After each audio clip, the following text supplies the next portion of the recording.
What is up, everyone? Welcome back to the channel. We're back at it with some more picks and prediction. I know it's been a minute, but we're back at it. Mickey Mouse hat and all with call me the guru. But you know what? We know what time it is. We're here for upsets. We're here for chaos, madness. We got a new setup. I bought a house. Woo! Applaud, yeah. First game of the week is Thursday evening. We got Boise versus South Florida. Boise State is number 25 on this list. It's at 5:30 Eastern. Boise's favored in this game.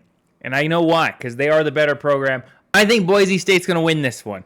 32-24 is what I have on the list. I think South Florida's going to keep it in this. I think Boise's going to go in there, not realize what's going on. They think they're going to be the better team. But South Florida, it does have a trick up their sleeve. They have a crazy home field advantage. They go up against some of the best teams in the league, and they go toe-to-toe. Next game we have is Friday evening. We have the Fight in the Illini. What a great time to be talking about the Fight in the Illini here in the first week, ranked almost in the top 10. At number 11, they're playing against Western Illinois. This is going to be a cakewalk. 50-3, Fighting Illini. Next game we have is the first Saturday game. Do we have an upset? Do we? Ohio State versus Texas. We do. We have it. Arch Manning's not going to know what's going to happen. Big Ten football is in town. He's going to walk into Columbus thinking he's the best, thinking he's great. I'm not going to talk. It's not, no shame on Arch Manning. He's good. But he's not going to know what happened. This is the first game. First real game that Arch is going to have to play from start to finish, and I have Ohio State win this 30-27. Next Saturday game we have is Syracuse versus Tennessee. Tennessee's coming off of a very interesting season. They had a lot of high hopes up here, and they all came crumbling down as each week kept being disappointing. Syracuse coming off a great year. They had a good year. I can't say that it was bad, but it was definitely good, especially most of the time. But without their star quarterback, I don't think Syracuse is going to be able to win this. I think Tennessee's going to run away with this in the second half, 45-21. Next game we have is Indiana versus Old Dominion. Another dominating game. Indiana's come back with vengeance. I know last year they had a very easy schedule. They were able to coast their way into the playoffs, and a lot of people talk about it. But you got to think, the only teams they lost to was the champions and the defending champs. There were only two losses. There were two teams that were in the national title game, so they never really had a chance to really show who they could beat in between. When you're playing against number 1 and number 2 in the nation, it's kind of like one of those things. But I have Indiana winning this 40-7. The numbers don't really matter at this point. They're going to cover that spread easily. Next game we have is another cakewalk. Penn State versus Nevada. Nittany Lions has come back with vengeance in their own. They're looking for the Big Ten title. They're not going to let Nevada hold them back from winning this game at number 2. I have them winning 45-3, maybe some garbage time points for Nevada to score a field goal, but Nittany Lions going to easily win this. Next Saturday, 3:30 game, we have Georgia versus the Marshall. Remember. But if you know, you know. Georgia, number 5, coming off a strong year last year, but this year they have something to prove. They want to win it all. They want to get in that national title game. So they're going to come out here swinging hard.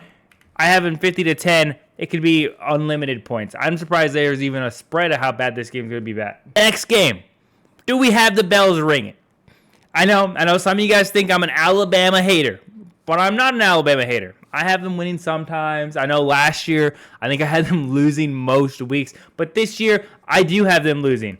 I have them losing to Florida State. Florida State's coming off a very struggle year. But they're coming back with vengeance. Just like these last teams that I talk about vengeance, Florida State has something to prove here. And Alabama, we saw the cracks in the armor last year. They were carried by Saban alum.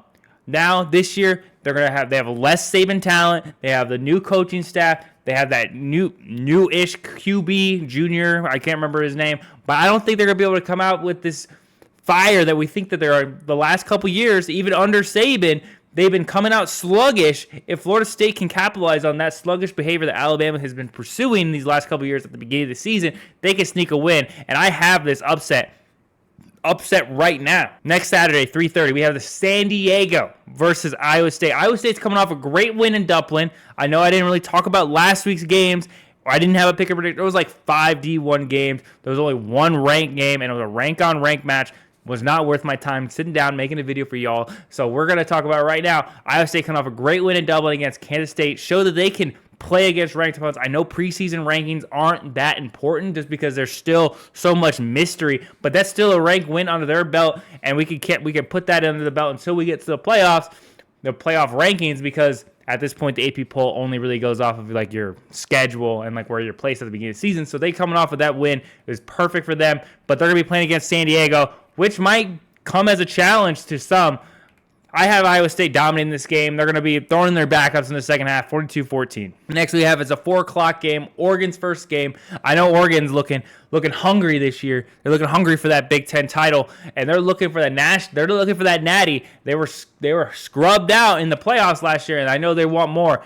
I have them beating Montana State here, 45-10. Next game we have is Thursday. Oklahoma versus Illinois State. Another one of these cakewalk. I know these first couple weeks, there's going to be a lot of just blase games, and I have Oklahoma winning this 49-6. No question, super easy, not even worth the time to watch. I talked to my fiance about this game. I was like, guess what team this is and guess the state. And she was like, I think it's like the Sharks. I was like, I guess so.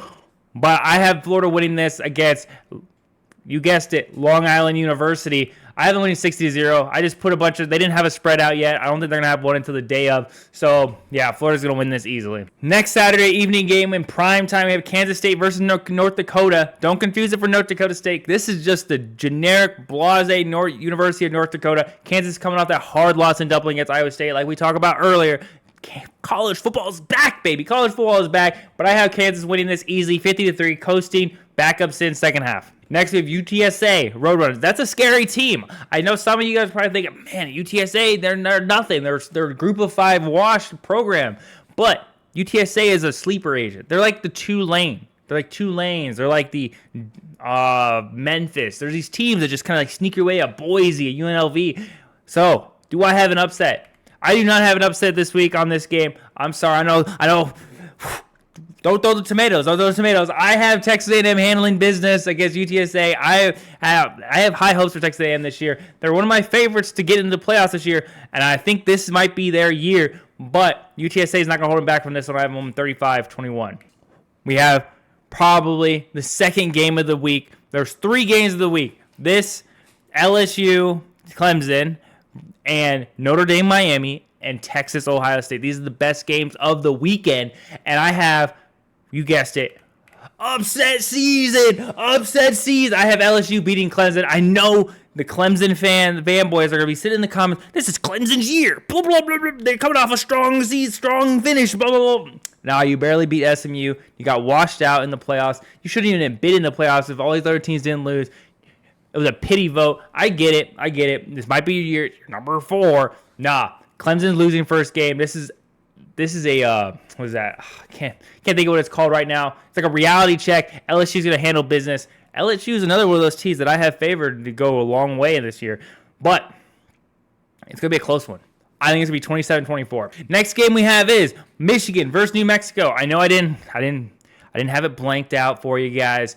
But Michigan's going to handle business 42-10. Michigan, this is their time to really see and develop their offense. I'm glad they're not playing against like an Alabama or a Georgia or a Texas in the first week, because now they're able to develop and figure out what they're doing, especially after all those punishments they got from the NCAA.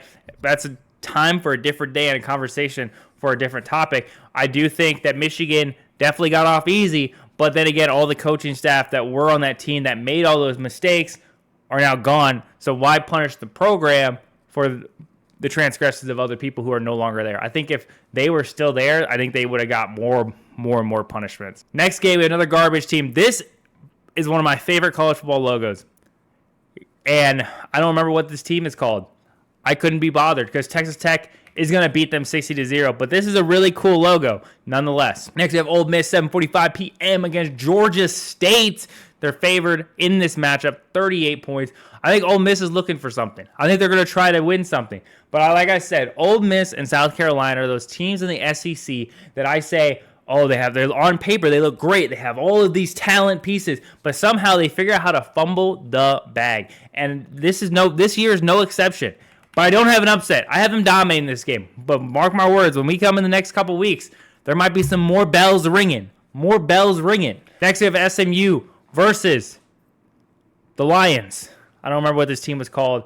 I couldn't be bothered. It's one of those NAU equivalent kind of program. There's too many teams in the league. I can't remember every single team. And like I said, I don't do these videos scripted.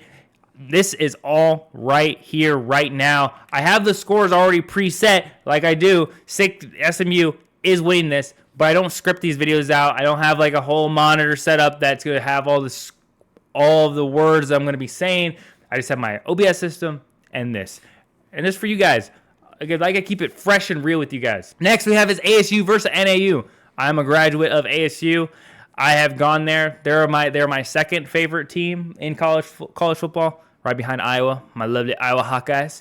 But I don't have ASU losing this one. They're coming off a strong year. I know their best players are now gone, but this coaching staff has something to prove after winning the Big 12 last year. I think they're gonna try to make another run. They're trying to dominate this league. They're trying to be the next big thing, and they're going to beat NAU 42-3. Next game we have is on Sunday. South Carolina versus Virginia Tech. I have upset alert. Virginia Tech's going to dominate this game. They're going to handle business. South Carolina's not knowing what to do. They're 13th, but I don't believe it. They're like the Ole Miss, and I couldn't have both of them losing this week, so I chose South Carolina as the team to take the L, 33-24. The next biggest game, Notre Dame versus Miami, is 24-27. Miami is going to win this. Upset alert. This is Miami's year. I know Miami's been talking about the ACC championship bid all for the last 5 years now, and they've been trying to pursue it, but this is their year. This is their I am something, because Miami, for some reason, has the crappy schedules in the beginning of the season. They don't play nobody, but this year they have something to prove. They're going to be like, we played Notre Dame at the beginning of the year, and Notre Dame is a good program. Nonetheless, I think it's going to be very close. I think Miami's going to run away with it, 27-24. Last game of the week, on Saturday at 6 o'clock, is Iowa versus, I don't even know what team this is, but Iowa, they're coming off a hard year last year. They're coming off a hard couple years. Their offense is slowly getting better. Their offense got better last year compared to the year before, and I think this might be their year to make a run for the Big Ten title like they were years ago when they were in the crappy Big Ten West. So I have Iowa winning this 40-10. They're going to show off some offensive players. They're going to show off some offensive talent. They're going to be scary. I think their defense is going to still be good. I think their offense is going to show something great. But that's going to be it for this video. Please like and subscribe if you want more content. Please comment any type of video ideas that you would want to see come out of me on this topic, on any of these topics. I also stream every Saturday, most Saturdays, early in the morning, Arizona time. So please like and subscribe. Peace.